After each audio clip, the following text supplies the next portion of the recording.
All right, y'all, so for you guys that have seen my PolarPro BaseCamp review, it's one of the few reviews on YouTube that I think are pretty genuine and a little bit more thorough, I don't know, whatever. I did mention that I had some things coming up that I wanted to figure out if I can like hack this for anamorphic shooters for using diopters, and then some other hacks too. So let me just get into it. The main piece is this thing. This was sent to me. Shout out to you, homie. I will link your Instagram down in the description. So after you guys see what this does, if you're interested, I guess just hit him up. And I have no idea what he has these priced at, so I guess we'll all find out. This thing just slaps onto the front of this matte box. The reason you want this, say if you already own 4x5.65 basically cinema ND filters, you could slap this onto your matte box and you can now use those. There's a couple other things that we'll go over, but let me start off with number one. It was a disaster and it did not work. I was trying to see if I can fit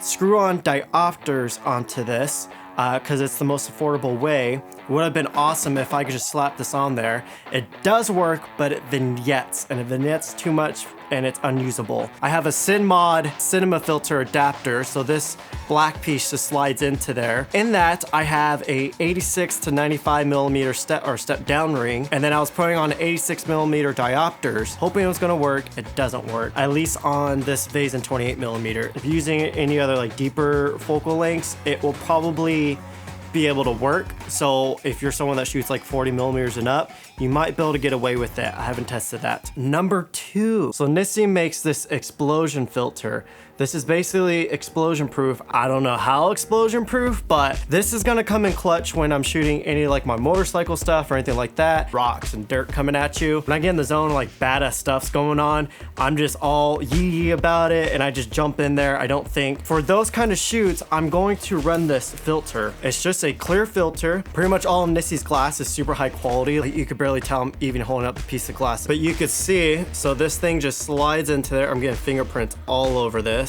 That's the back, and you see there's a little bump stop right here. In order for this filter to work, you have to have the hood on here. So I'm just gonna snap it in. That just goes over. That's the piece right there. Almost blends in with the rest of it. And that's it. You see, it's not going to go anywhere.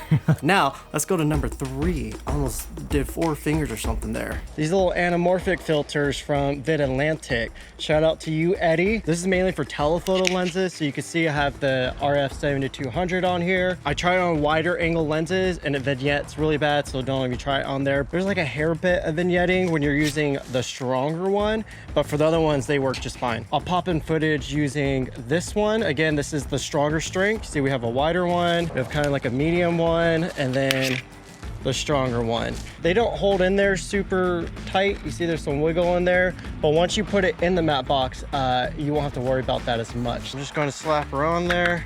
It looks kind of funky, but that's it right there. So when it comes to anamorphics, usually I'll hold, and he lost his hat, so he has to turn around now. Usually when it comes to anamorphics, the tighter focal lengths you get, the bigger the lenses get. But yeah, so back to what I was doing. So the last thing, I'm just gonna show you guys how the ND looks on there, and I'm gonna show you guys comparing this Nissi 6-stop ND compared to the variable ND filter on there. Now, PolarPro does make hard NDs for that matte box, and I'm probably going to pick some up just because they're proprietary. Proprietary? I can never say that word. This is for if you already own cinema filters and you're scared about getting this because you're gonna have to buy all new filters. This is probably gonna be your best option to continue using those filters. There we go. You see that is the filter. You see it's in there pretty snug. It's not going anywhere. And yeah, now I'm just gonna slap this on so you guys can see. There we go, we got hard NDs on our PolarPro matte box. If you're someone that likes your gear to look brand new all the time, this filter will scratch the sides up. So you see it will put some scratches on there.